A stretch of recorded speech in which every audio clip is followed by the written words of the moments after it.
Siapa sangka rubel, mata uang Rusia yang backed by gold, ternyata terbukti efektif. Apakah hal ini yang menyebabkan Amerika lebih agresif membantu Ukraina sebagai perpanjangan tangan Amerika untuk menyerang Rusia? Atau memang ini akan menjadi perang panjang agar industrial military complex milik Amerika bekerja secara penuh di tengah ekonomi Amerika yang melemah terendah dalam 40 tahun terakhir? Atau seperti Soekarno, Gaddafi, Saddam Hussein, Putin, must die. Video kali ini didukung oleh Dinaran, aplikasi emas sebagai alat tukar pertama di Indonesia, di mana rupiah Anda berlapis emas di Dinaran. Download segera aplikasi di Google Store. Sungguh, tabungan emas Anda lebih penting dari tabungan rupiah dan dolar Anda. Kita kembali ke topik. Kita semua tahu kemunafikan Barat, Sekutu, dan Amerika dengan mengadakan sanksi ekonomi ke Rusia, di mana Uniqlo, Starbucks, KFC, Apple, dan banyak korporasi besar menutup usahanya di Rusia, namun tetap negaranya membeli minyak dan gas Rusia. Bukan hanya membeli, mereka nurut disuruh bayar pakai rubel atau pakai emas. Hebatnya lagi, rubel tadi tidak menggunakan back by dolar atau nilai rubel tidak mengambang terhadap dolar, namun rubel jadi stabil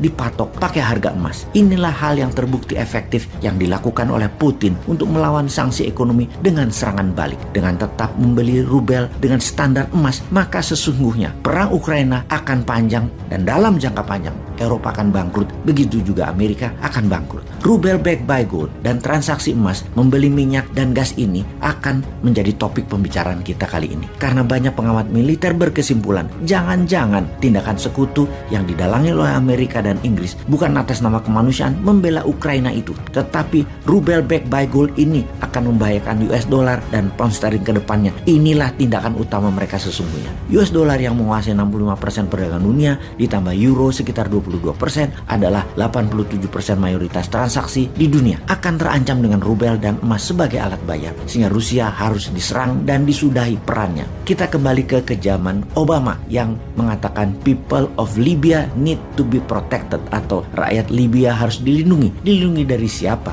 Dari Muammar Gaddafi. Gaddafi yang membuat Libya menjadi negara terkaya di Afrika itu. Agak aneh propaganda Amerika dan sekutu sesungguhnya. Tapi ujung-ujungnya kita tahu ternyata Amerika mau minyaknya Libya dan mau emasnya Libya untuk melindungi dolar. Karena Gaddafi secara agresif mempromosikan emas sebagai alat bayar di Afrika, syarat membeli minyak Libya bagi negara Afrika. Gaddafi juga menyiapkan dinar emas sebagai mata uang tunggal Afrika. Kita semua tahu rencana seperti ini, rencana mau menyingkirkan dolar sebagai mata uang dunia, jangan pernah Anda lakukan karena Anda akan ditarget. Libya kencang mempromosikan mata uang emas ini sejak tahun 1996 sampai tahun 2000 yang mendapatkan tanggapan positif dari banyak negara Afrika. Bahkan di puncak serangan intervensi Amerika ke Libya, Gaddafi masih bisa membuat pertemuan dengan banyak kepala negara Afrika dan negara Islam untuk bergabung menjalankan mata uang emas sebagai alat pembayaran yang membuat Amerika mempercepat agresi militernya. Dengan membuat transaksi menggunakan emas akan menantang dolar dan euro yang akan membuat ketidakstabilan harga dolar dan menggeser keseimbangan ekonomi dunia ke arah negara Afrika. Juga membuat kekayaan sebuah negara devisanya bukan lagi seperti yang dibanggakan seperti saat ini. Banyak-banyakan cadangan dolarnya, tetapi seberapa besar cadangan emasnya. Pada saat itu,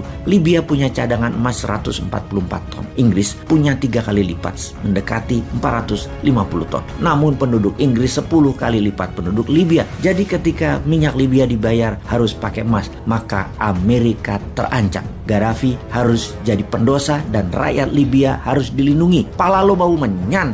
Geblek emang Amerika dan negara yang mendiamkan kezoliman Amerika itu. Kita ingatkan kembali sebelum Libya Gaddafi dieksekusi, maka Saddam Hussein juga dilibas karena mempromosikan hal yang sama. Transaksi minyak Irak hanya bisa menggunakan euro dan emas. Masih mending karena masih bisa terima euro. Namun terbanyak negara Afrika membeli minyak Irak pakai jaminan emas. Yang pasti Amerika melakukan embargo terhadap Irak, sanksi ekonomi dan invasi penggulingan pemerintahan Saddam. Pastinya menggunakan emas sebagai alat bayar akan membuat negara Timur Tengah dan negara Afrika menjadi negara yang berdaulat dan kuat. Dan bagi Amerika, hal itu harus dihindari dengan berapapun biayanya, harus tidak boleh terjadi, yaitu emas tidak boleh berkuasa. Menggunakan selain dolar adalah sebuah self-determination sesungguhnya, atau kedaulatan bernegara. PBB bahkan tidak mendukung negara untuk menjadi berdaulat. PBB yang di belakangnya Amerika dan Sekutu Barat tidak ingin negara-negara lain itu sejahtera dan berdaulat pakai sistem di luar sistem mereka, yaitu sistem dolar. Ketika OPEC dan negara penghasil minyak bumi kompak tidak menggunakan dolar sebagai alat bayar, ini akan membuat negara yang lapar minyak bumi, negara besar dunia, akan tidak bisa membeli minyak tersebut karena dengan mata uang dolar atau pound sterling mereka bisa mencetak uang itu sendiri dan membayar harga minyak bumi tadi. Tapi kalau pakai emas, keterbatasan jumlah emas yang mereka miliki akan membuat harga emas naik, harga minyak bumi dibayarkannya jadi makin mahal. Negara penghasil minyak tadi akan menjadi negara kaya, bukan Amerika, Eropa, bahkan Tiongkok yang kaya. Mereka, negara-negara pembeli minyak tadi, Amerika, Eropa, dan Tiongkok malah bangkrut atau tidak pernah bisa sebesar sekarang ini. Jadi kembali ke Ukraina, kembali ke rubel backed by gold sebagai pembayaran transaksi minyak dan gas Rusia pakai emas atau rubel yang dipack dengan harga emas. Hal inilah yang menjadi alasan utama mengapa senjata perang mulai mengalir dikirim ke Ukraina. Tujuannya bukan kemanusiaan, tujuannya jangan sampai rubel menang dan emas berkuasa. Kalau Indonesia gimana? Dukung emas atau